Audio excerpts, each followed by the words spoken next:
Alright, ladies and gentlemen, only a few more of these videos to go. This is section 9.1. The last chapter of this semester is chapter 9. We skipped chapter 7 and 8, just not enough time for them. And moving on to this section. So, first things first, we're going to go in chapter 9 talking about the zero product rule. And all the zero product rule says is if A times B equals 0, then A equals 0 or B equals 0. So what that means when you have two sets of parentheses, right, we did this last section, where you can set either this equal to 0 and solve it, or this equal to 0 and solve it. And that's what we're trying to do today, okay? Is just take what we've been doing to just one more step, okay? Alright, so first things first, if I look at example 1 in the book, I am on page 650, 650, if you want to find that a second, press pause. Example 1 shows you an equation like this, equals 0. If you see equals 0, you know that means I need to solve it. I need to solve it, like we did on the back side of the chapter 6 test. So, to solve it, we need to first factor it, which we have done stuff like this already, okay? We just haven't done some of these other things, but this we for sure have. So maybe I use the AC method and get negative 40. The numbers that multiply to give me negative 41 and 40, 2 and 20, 5 and 8, yep, that's what's going to give me as long as I have a negative 5 and a positive 8. Now again, if you like to just do guess and check, you know you got 2x and x and guess and check from there. But what I've got now is 2x squared plus 8x minus 5x minus 20 equals 0. I could have wrote minus 5x then plus 8x, it really doesn't matter. GCF out of there is 2x times x plus 4. A negative sign carries and 5 goes into both of those. If I take a negative 5 out of here, I'm left with x, and a negative divided by negative gives me a plus 4, which makes sense again, because what they have in common, x plus 4, is one factor, and what they have remaining, 2x minus 5, is the other factor. Now again, remember, this is always equal to 0. And again, the product rule, the zero product rule, says either one equals 0 or the other, so we just set x plus 4 equal to 0, and 2x minus 5 equal to 0. Again, just like we did last chapter. Add minus 4 to both sides here to get x equals negative 4. I would add 5 to both sides here to get 2x equals 5, and then divide by 2 to get x equals 5 halves. And those are my two answers for this problem. Okay. Example number 2 in the book is going to be the same thing. We just got to do some manipulation to it. If you look at example 2, they first distribute that 2x. Then they bring the x squared minus 15 to the other side by minusing x squared and adding 15. Now that I have it all on one side, then I could factor it and set those factors equal to 0. Okay? So, if you want to maybe pause a minute, work through number 2, distribute, bring everything to the one side, set it equal to 0, factor it, and then set the factors equal to 0. Okay? Press pause, try it out, come back.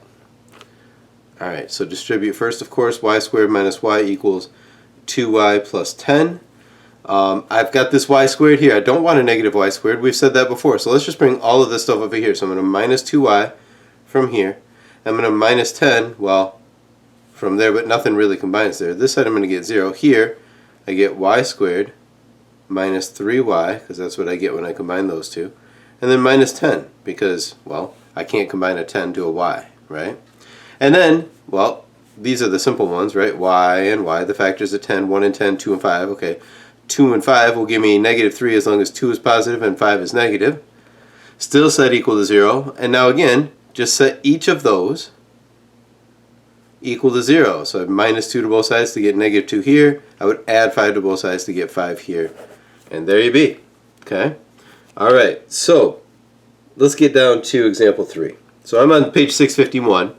And there are two ways to do problems like 3 and 4. And I'm going to show you both ways. I'm going to do one way and one the other way. On example 3, and if you look at example 3 in the book, it says x squared equals 25. They minus the 25 to the other side, and then they just factored it and set those factors equal to 0, similar to what we've been doing up here. Right? So what I'm saying is, maybe pause this and try that out with this problem. Try and do it just like example 3. Alright, so again, I'm going to minus 49 to both sides. I'm going to get t squared minus 49 equals 0. I'm going to factor this. This is a difference of squares. Anytime we see two terms, it's a GCF or it's a plus minus, and in this case it's a plus 7, t minus 7. And then I set each of those factors, t plus 7 equal to 0, t minus 7 equal to 0. Okay. And then just go from there, of course. Minus 7 to both sides here to get t equals negative 7. Add 7 to both sides here to get t equals 7. This is otherwise known as plus or minus 7. It doesn't matter if you write it this way or if you write it this way. Okay? Alright, that's the one way to do it. The other way is easier, but students make silly mistakes. If you look over on the next page at 652, example 4 says x squared equals 25. And all they do is right off the bat just square root both sides, right? And they get x equals 5. The problem is whenever you have x squared equals a number, you need to account for the positive and negative case, because 5 squared is 25, but negative 5 squared is also 25. And remember, we're always plugging things in parentheses. So when I go to do a problem like this, I square root both sides. The square root and the square cancel each other to give me c. The square root of 64 is 8. 8 squared equals 64. It works. But also, negative 8 times negative 8 would be a negative times a negative would be positive 64 as well. So it's plus or minus 8. So it's just knowing that when you are solving for a variable and you square root both sides, you need to account for the positive and negative case. Right? If I had done that here and square rooted that, it wouldn't just be 7, it'd be 7 and negative 7. We proved that by solving it this way. You can do it this way too. You just got to remember it's always plus or minus. And you will lose a full point if you don't have negative. So make sure of that. Okay? Alright, let's keep this going. Let's keep this going. Number 5, example 5. They give you a problem 2x squared minus 10 equals 0. You add 10 to the other side. Now using this whole thing where we can square root, we can make this a lot easier. Could I just take example 5 and take a 2 out and get x squared minus 5 and solve it from there? Yeah, it's still going to be ugly though. So, as I look at it, they move the 10 over, they divide by the 2 to get 5, and they square rooted it, and they just wrote plus or minus. Now you can see the check that they have there. Squares and square roots cancel, so you get square root of 5 squared becomes 5, and then they plugged it in and it does work, right? So, what I'm trying to say here is, let's go through maybe if you get what's going on in example 5, maybe pause the video a second and try this problem out, okay? Otherwise, just follow along. If we're solving for x squared, just like when we solve for a variable, we would do the opposite of the number attached. So we do, now could I take this as 3 times x squared minus 12 equals 0, divide by 3 and get to where I want? Yeah. But I'm going to do it like we always do problems, right? 3x squared equals 36, divide by 3. I get x squared equals 12. And then I would square root both sides. Problem is, 12 doesn't really square root, right? So this would be square root of 4 times square root of 3, which is 2 square roots of 3. Okay? So square root of 4 times square root of 3 is 2 square roots of 3. Now, the problem with that is, again, because I square rooted both sides, a lot of people are going to forget the plus or minus, like so. Okay? So if you can reduce the radical, I do want you to do that. If you cannot, like square root of 5, then you just leave it as plus or minus square root of 5. Okay?